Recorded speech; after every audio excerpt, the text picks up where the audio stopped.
Hello, everybody. Thank you for coming. Welcome to today's webinar, The Future of Inclusive Learning with AI and XR. I'm pleased to present our speaker today. Her name is Tanya Kellen. She is a neurodiverse self-advocate diagnosed with ADHD who champions inclusive innovation and education in media. As founder and CEO of Kellen Content, she develops immersive education and media experiences using AI and XR, extended reality, to create neuro-affirming learning and entertainment environments. Please welcome Tanya. Hello, everybody. Hi, Tanya. Welcome. I can't wait to learn from you. Thank you for coming. It's so great to be here. Does everyone see my screen? I can, and we have some people from Toronto, Ottawa. Yep, I think people are live and you're ready to go, Tanya. Oh, that's fantastic. I'm so glad to be here. Thank you so much for having me. Excellent. And so now I'm going to be pleased to present the future of AI and XR learning. And I'll go into present mode.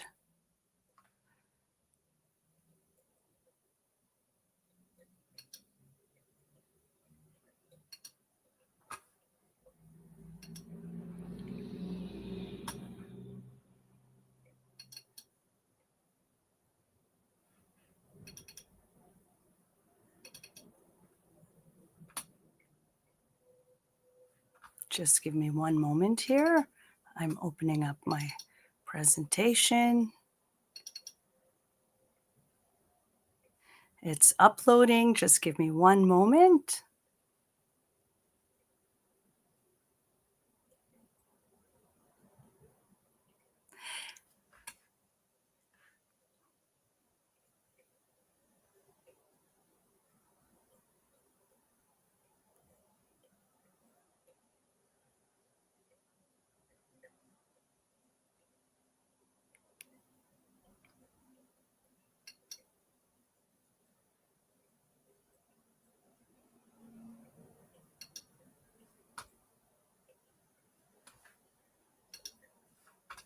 Okay, it's processing and uploading my lovely presentation, so bear with me for a moment. And there we are. Okay. Hello, everybody. Thank you for your patience, and thanks so much for Sonderly for inviting me. It's really great to be here.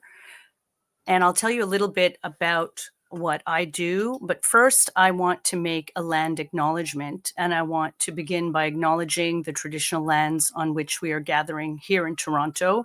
This is the territory of Mississaugas of the Credit, the Anishinaabe, the Chippewa, and Haudenosaunee, and the Wendat peoples, and it remains home to many diverse First Nations, Inuit, and Métis peoples. As we expand our work to Northern Ontario as well, we also recognize and honor the territories of the Anishinaabe, Cree, Oji-Cree, Métis nations whose stewardship of the land continues to this day.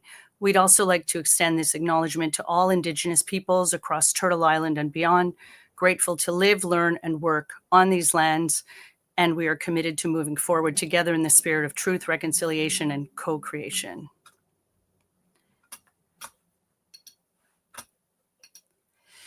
So just some welcome and housekeeping. Again, it's just such a great honor to be here with Sonderly. Thank you again for the invitation. So what we're going to talk about is why AI and XR matters now, case studies, and then our innovation timeline. So you'll know a little bit about Kellen Content, and there's a pilot program and partnership opportunities, and of course the agenda that we've set with Sonderly. We're really excited to be diving into all of that. And I'd just like to remind everyone to please hold your Q&A. We'll be going into some things in a more interactive division, more interactive session, I should say, and we'll be dividing this into segments so that you'll have time for some fun Q&A interactive segments during this chat. And so we'll also dedicate about 15 minutes. We'll see how far we get, maybe 10 minutes towards the end for more Q&A. So I want to do an interactive warm-up poll at this point. And and I'm going to see if I can see your chats. But how many of you have used VR XR in your school? And if you want to put that into the chat, A is that you're actively using, B, you've explored it, not implemented, C, not yet, but curious, and D, no experience. Would love to see that in the chat.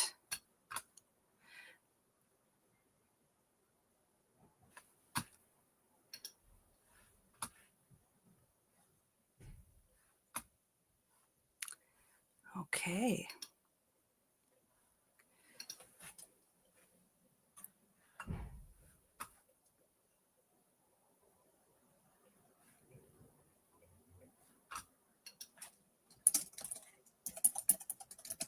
Can everyone easily access the chat?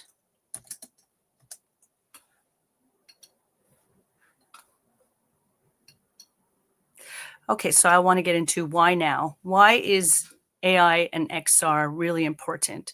Certainly everyone we know is racing to teach AI literacy, but in my conversations with educators that we're working with, the big issue is privacy and security. And oh, I'm seeing that you answered the chat, but for some reason, I can't see the chat. I have to go into comments. Oh, yes. So many of you said A. Here we are. I'm now seeing everybody. Yay. This is my first time on StreamYard. So be patient with me. Okay. I'm so excited to see your chats. We've got most everyone here is saying that there's C's or D's or A's. There's a few A's actively using, but most people seem to be in the D, no experience area. Some of you have mentioned, I think we have a note from Jim Davies that he can't see my screen, but he can see me. Jim, is that resolved now? I'm just sending you a chat because I want to make sure everybody can see the screen. Wonderful. Okay, thank you so much, everybody. This is great. So most of you are in the B, some of you are in B as well, and most of you are in D. And now Jim is saying he can see the screen. That's great. Okay, fantastic. So with most of you not having experience, this will be a good way to get involved in your understanding of what is going on in the Canadian landscape and how you might be able to implement something down the road. So I'm going to get back to why now. Certainly digital literacy and education in general gives people greater power, greater energy, critique, and resistance. And certainly growing up as a neurodiverse learner, it was very challenging for me.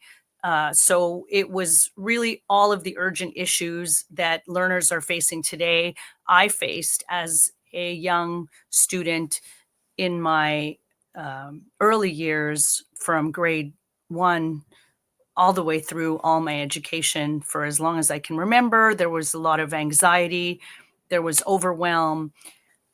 There was not a lot of support for a student like me other than telling me to deal with my anxiety by blowing into a paper bag and sitting in a dark room with tremendous anxiety and headaches. So I'd often be alone. So I really think that as a designer and innovator dealing with children today, that many of them that have the same issues, and youth as well. A lot of youth and young adults are having more and more issues. There should be a more humane approach to designing, and AI can certainly help us in evolving the classroom experience from a teacher's perspective and from a learner's perspective to overall serve their human needs.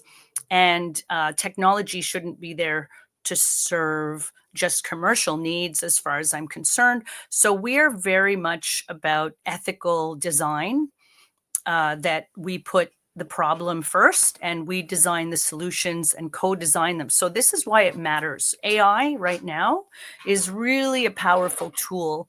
So literacy must come first, and pedagogy must come first, and then the design can be designed around it. So I just want to talk about a little bit about what we've done at Kellen Content. I've been in the field of creative innovation and storytelling, launched Kellen Content in 2008.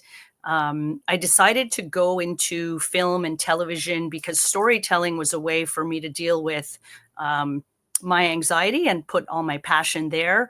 And then I was able to look into a research lab in 2017, where we partnered with Sheridan and IRAP, and we got a very small virtual reality research grant. And I started to reach out to the leaders in immersive design, neuroscientists, neuropsychologists, cyber psychologists and educators. And I started to get involved, and I got the chance to work with a company that we launched their VR therapy company back in 2017, 2018. We got to present with Sick Kids and Sunnybrook and a conference called VRTO.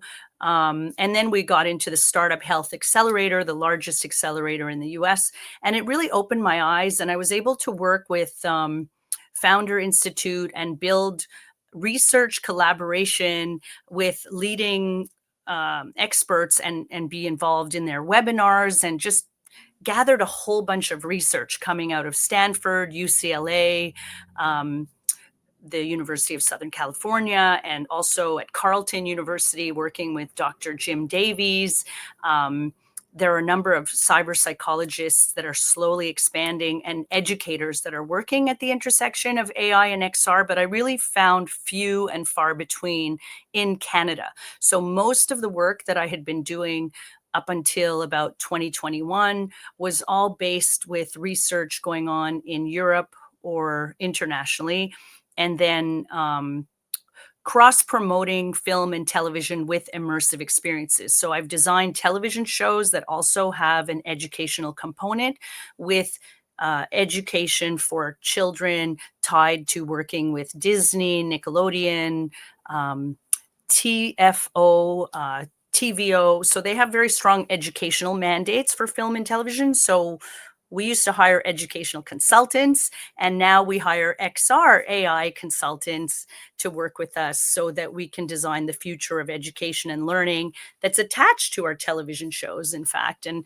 there are a few shows that have come out for neurodiverse learners, like Pablo for elementary school children, that was done out of the UK and Ireland, that has been licensed around the world. And then they have their education toolkits and things like that.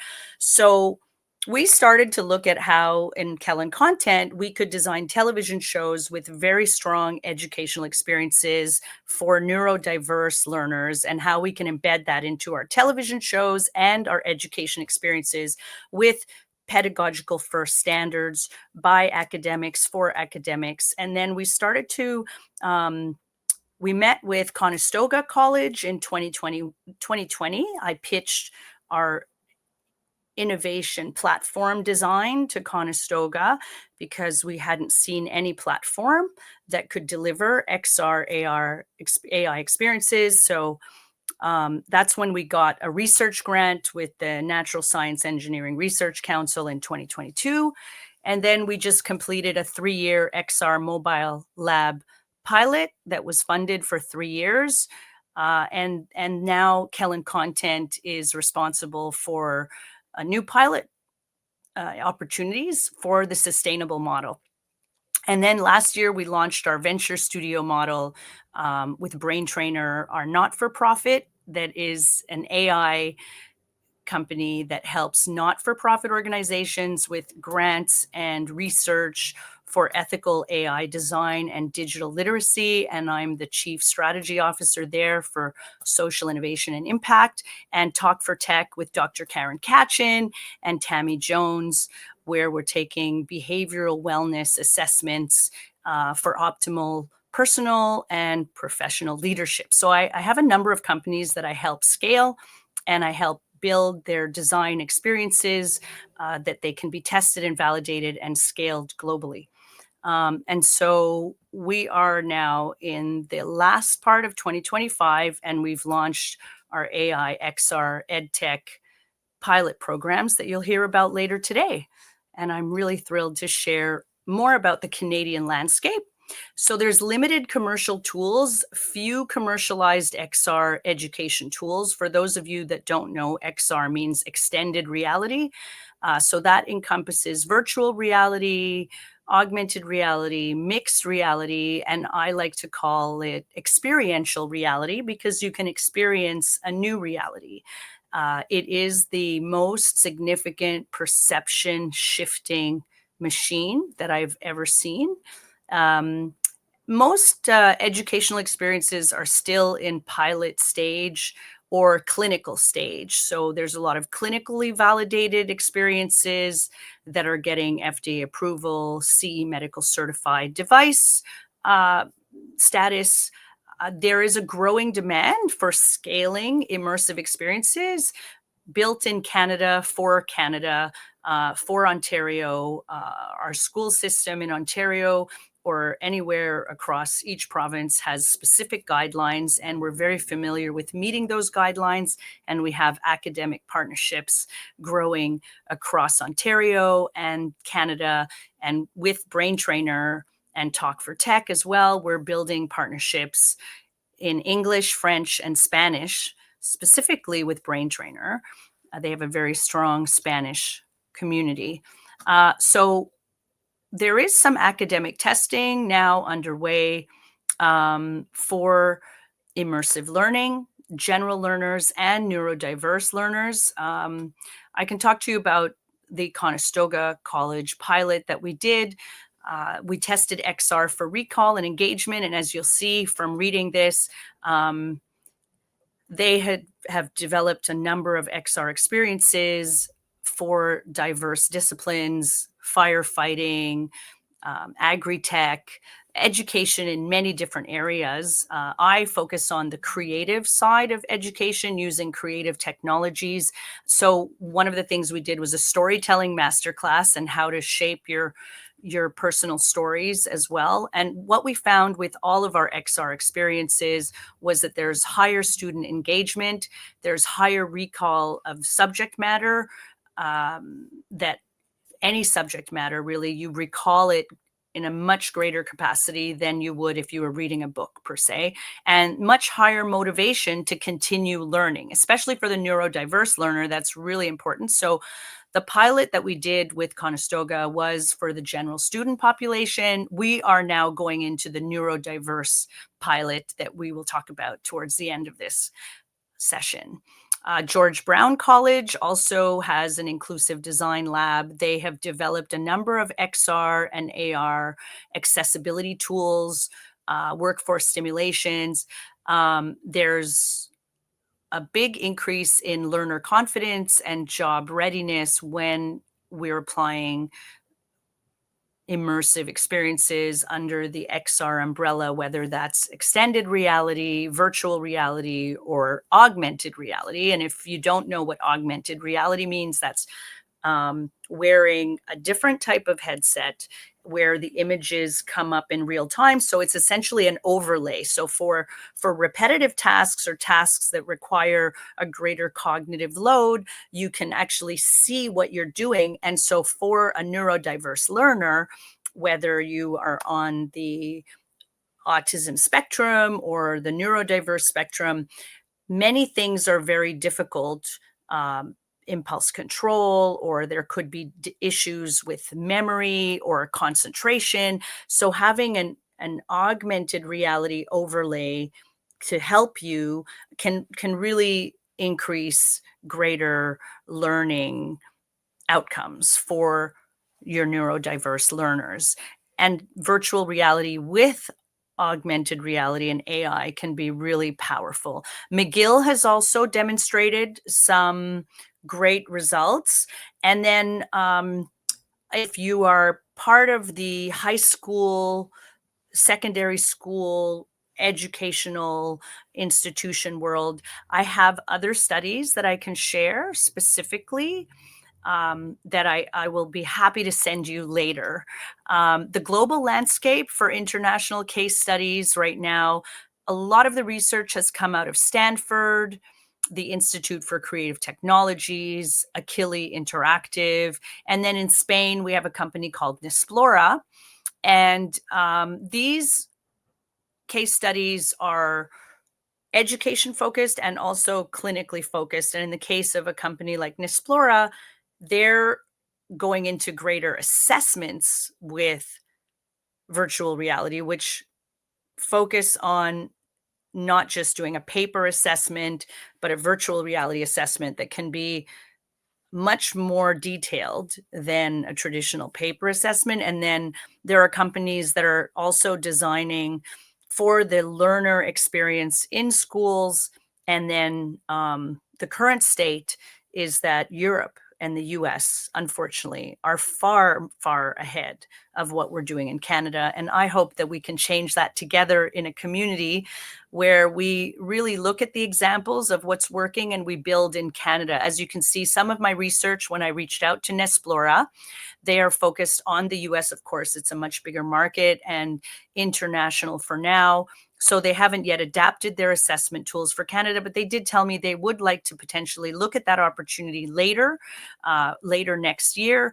But we are licensing a lot of different technology coming in and things are changing so fast. So we have a licensing arm and a co-design arm. So we're looking at testing and validating with normative studies coming into Canada with our community that we're building globally. So these are all wonderful US first companies, but we're really building for Canada. So this is a wonderful opportunity where we can work with global leaders that have tested and validated results and bring them into Canada and look at a unique educational landscape for us created by Canadians for Canadians. And that's our venture studio model, in fact, is that we support not for profits, charities, social enterprises, academia to work with building greater XR experiences and AI experiences for all ages and stages. We look at a lifelong learning path that what you learn in school, we can enhance the learning at home. And obviously, with the neurodiverse learners that we're working with, oftentimes the families of the neurodiverse learners, when they have a child that they see has autism or ADHD, the family members often find that they may have some of those traits that they never really identified with until they had a child. So we look at the return on investment and the return on experience for the families and the learners. And we have a co-design approach. We don't think any of this can work without talking to the learners first and including them in the design experience when we're doing partnerships and pilots. So we go at the co-design experience with a multi-stakeholder approach where we involve the educators, the administrators, the psychologists, and test and validate the technologies that we have. And then we look at what's called a hub and spoke model, where we look at a pilot, and if it works, we can scale from there. And of course, we look at only bringing in experiences that have been tested and validated elsewhere so that you have the data, and then we can run the normative data studies. So here's the practical AI XR tools of the future in action snapshot. I like to call it that. So the future looks like you're going to be having your AI avatars, your chatbots. They're already coming out with so many right now. However, not all of them are ethically designed and clinically validated by our pedagogical standards and our experts that we work with. So we are very, very cognizant that privacy is of utmost importance, and where you're getting the data and how you're tracking the data is also a very big thing for us. So we have a whole approach that we can share to make sure that we're ethically designed and we mitigate all risk and we increase all performance. So the future is personalized tutors that can really help enhance greater emotional regulation. We're seeing that AI chatbots and avatars are really extending the teaching and learning experiences. I have some case studies of what is happening in Canada that I'm happy to share this presentation later with a lot of the research links that I've put together so that you can have all of that at your fingertips when you're making decisions. Giving more customized experiences to the learner is really paramount for us, especially for neurodiverse learners. That learn in very different ways where they need to have customized experiences for their learning to really flourish.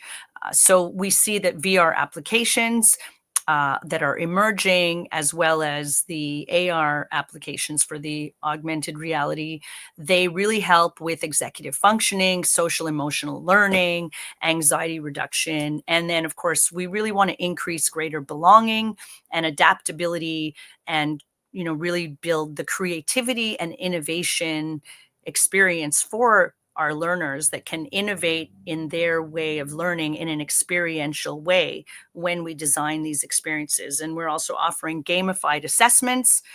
So the gamified assessments that are coming replace static testing and make it much more fun to enhance real-time feedback. And then you can really look at a holistic approach, so you can track the learners' outcomes and their results and their efficacy when they're at school. And then there's separate modules that we have for home, so they can really connect, so you can actually create more of a lifelong holistic approach that goes from school into the home and then carries them into their ages and stages, and have more family experiences together. We've done some testing with autistic children as well that were never really able to connect with their father in a way, and children that have no ability to speak really come to life when you give them the right experience where they feel safe. Happy to share that in a separate conversation for those of you that want to hear about those experiences that we've done in particular. And the big message I want to share here is that these tools really empower educators and add an extra enhanced layer.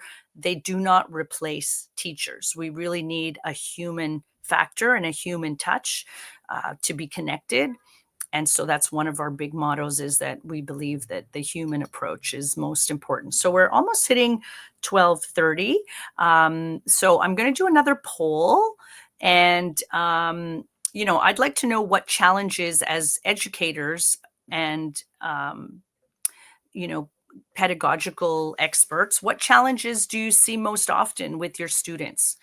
Is it A, B, C, or D? Is it anxiety, panic, attention, focus issues, executive functioning, social emotional skills? I would love to know from all of you. Let me know.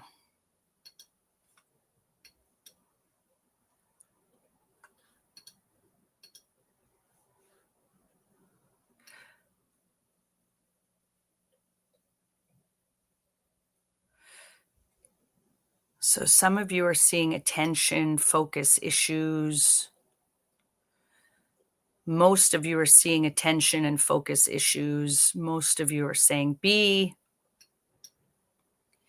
And some of you are seeing C, but the majority are definitely in the B, so attention and focus. Some are saying all of the above, depending on the student. Yeah, all of the above.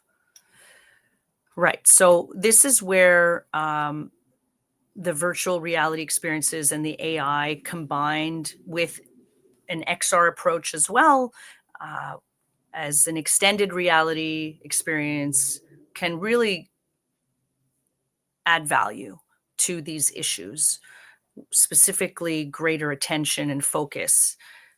So thank you everybody for answering. So we do have consensus that it's mostly attention and focus. Okay, I'll get back to the presentation now. Okay, so what do we do about the Canadian landscape, and how do we really enhance what we can do together? So there are pilots. We have access to more pilot funding as well. So for some of you that might be restricted with budgets, we have had a successful pilot for 3 years with Conestoga College, and we're now running other pilots with academic institutions. In the US, I did a startup health program with an EdTech pilot there. And then there's the European models that are coming to North America with companies like Nisplora, and I can certainly share more. The fun news that I have to share with you all is if you want to get involved in your first pilot, if you don't really know much about it, we have a 50,000 up to 50,000 matching fund opportunity where we're looking for at least 5 partners that would like to come in for a small test pilot of about $10,000 each. And if some of you have financial restrictions and you only have $5,000, we'd like to be able to coordinate and communicate with you and your teams and look at if we can help, look at how we can help to launch something together. And we have up to $50,000 in matching funds available to offer that to your schools. And we're also working with not-for-profits and charities. And this includes the licensing and the normative data studies to adapt for Canadian classrooms. So, we believe in co-designing. So we also have the Ontario Trillium Grant for those of you that are in Ontario that is available for youth. And that's a grant that's coming mid-October. And then we have expansion plans where we're going to do more pilot projects, as I mentioned earlier, in English, French, and Spanish. And if you're from outside of Ontario, please don't hesitate. We're connected to a national system, especially working with Brain Trainer and Talk for Tech and a number of other educational institutions across Canada. So we're happy to share our resources so that we can help you get set up wherever you are. And then we're running a demo day, like a half-day workshop, where we're going to be able to tell you more about how you can get involved and really drill down on what's available to really try out the tools.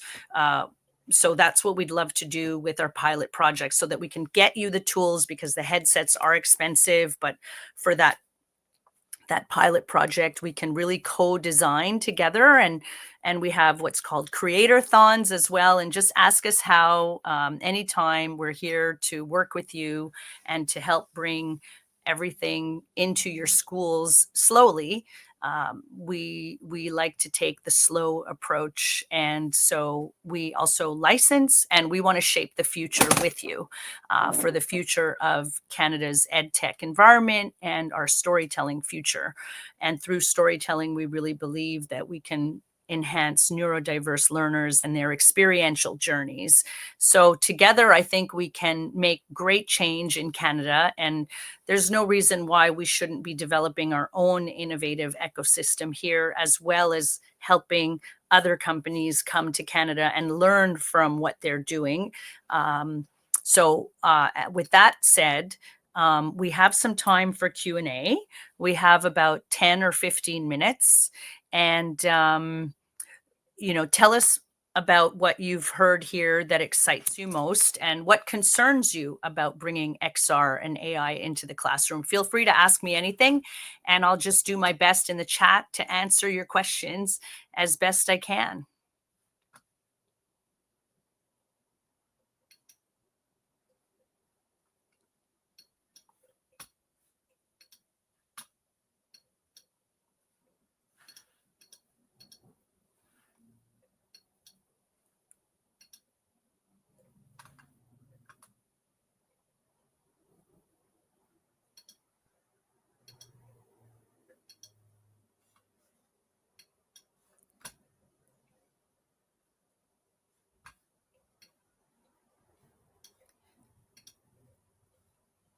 Any questions?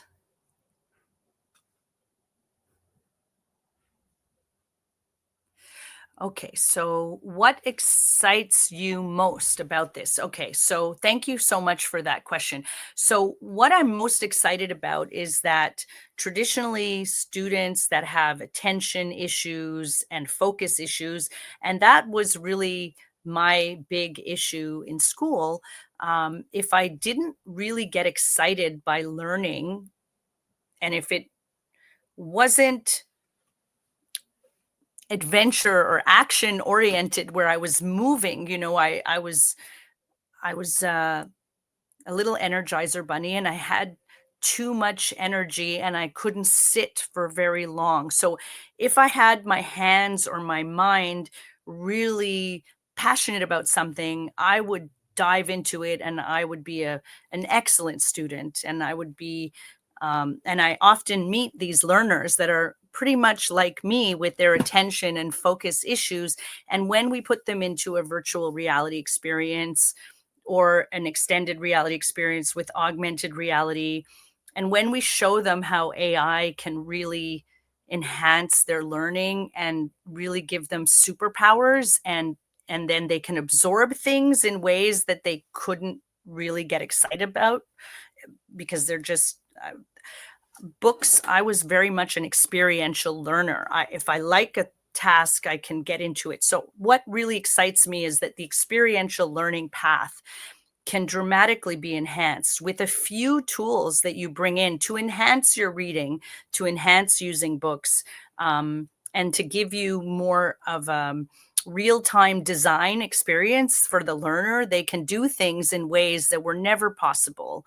With students and teachers together, you can really combine your learning pathways and get students excited in ways that you're just not able to do without these tools. Um, so that's what excites me most about this, is really seeing neurodiverse learners coming to school and being excited, uh, knowing how it was so anxiety inducing for me. Um, I think we can make it a little easier today. And then is the idea, okay, this is the other question, is the idea that all students use XR or only the neurodiverse? If all use it, is the experience different for the neurodiverse? Yes. The idea is that you can have a classroom where all students are using the VR experience, and then we're designing specific experiences for greater attention, greater impulse control, greater social emotional learning. I think that everyone can gain a lot from these types of experiences, and the neurodiverse spectrum is so diverse.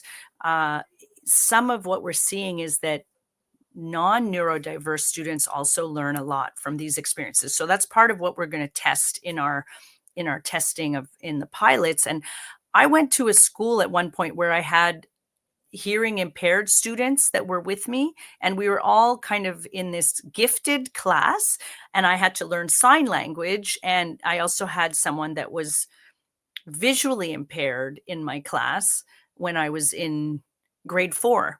And so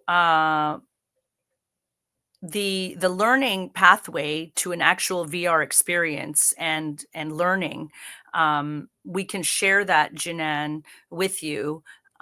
This is an introductory session, and happy to invite you into a webinar that will be a deeper dive. This is the overview of the future of AI and XR learning. We are partnered with through some of our associations. The question we have is, are you partnering with any school boards in Ontario? So the work that I'm doing with one of my key co-designers, we're partnered with the Toronto District School Board, and we are looking at building greater associations um, in and around the collective community. Um, and then somebody else asks, I know schools have a very long process to vet apps or tech that comes in with respect to privacy. Yes, most schools want to know that you're already working with other schools so that you can then quickly adapt, and small pilot projects are really the way to go. And then if you have success, which we're starting to have with the Toronto District School Board, then we can share greater success and share pilot studies together. I hope that answers your question. And of course, there is a lot of education that must be shared in terms of the way that we work our ethical tech guidelines and our privacy guidelines, and we share that with everyone before we start. Rebecca asks, are there any low cost or easy to implement AI VR options that schools can start with to support inclusion without requiring expensive equipment? There are some options where some of the schools we work with already have the equipment, and then they loan them out so we can do test pilots elsewhere. And so for those of you that would want deeper dive information on how a VR experience works, what type of VR experiences have been out there, I'm happy to share more links and resources with this document so that you'll see examples of what's already out there. There are a few really good case studies of what's working in the US that's slowly coming to Canada that I'm looking at helping to bring into Canada. And so I think that would answer your question, Janan. That you'll be able to learn more when I give you all the links. And if you just send me an email, I'd be happy to share that information with you. And also, Rebecca, happy to share the low cost, no cost implementation. Our mission at Brain Trainer is to work with our educational community to create greater grants that we share resources so that we can bring them in. The Ontario Trillium grant, if you're in Ontario, is one of the ways that we're looking at doing that. Yes, there is a recording that's going to be available of this session. So you'll be able to get the whole session. And did I miss any questions? So yes. I will definitely give you links to experiences so you'll be able to see them. And I just want to thank Sonderly because this has been a phenomenal session. I really want to be able to give a high-level overview for you. Thank you, Jaime, for giving me the Google Drive. We'll be able to upload the presentation there with our links, so everybody will be able to have our wonderful presentation with the research links, so you'll be able to go into a deeper dive of what's out there and see some promo videos. I'll make sure to have that uploaded shortly. And we'll do another little news blast. Is that okay, Cassie, to be able to do that? So, because that'll take me a little while. I have to go to a doctor's appointment now. Yep. So, but I just want to let everyone know that we did do a tip sheet resource document that everybody can grab. That is a top 8 tip sheet. And I have some more tips if you're interested. And this has been just a very brief overview of the future of AI and XR in classrooms for all learners and neurodiverse learners. Wonderful. Yeah, it was a pleasure. Absolutely. We only have this short amount of time because we know as educators, you have to get back to work. So we like to have these little lunch and learns. But again, it would be really nice to see more of your resources. And I just wish you the best of luck, Tanya. And I hope you continue the journey. And I'm excited to see what's to come. Well, I look forward to bringing it to Sonderly so that you can share more and we can maybe do a little demo day later, something fun for your wonderful education community. Thank you so much for inviting me. Have a great day, everybody. Great day, everybody. Bye. Thanks for joining.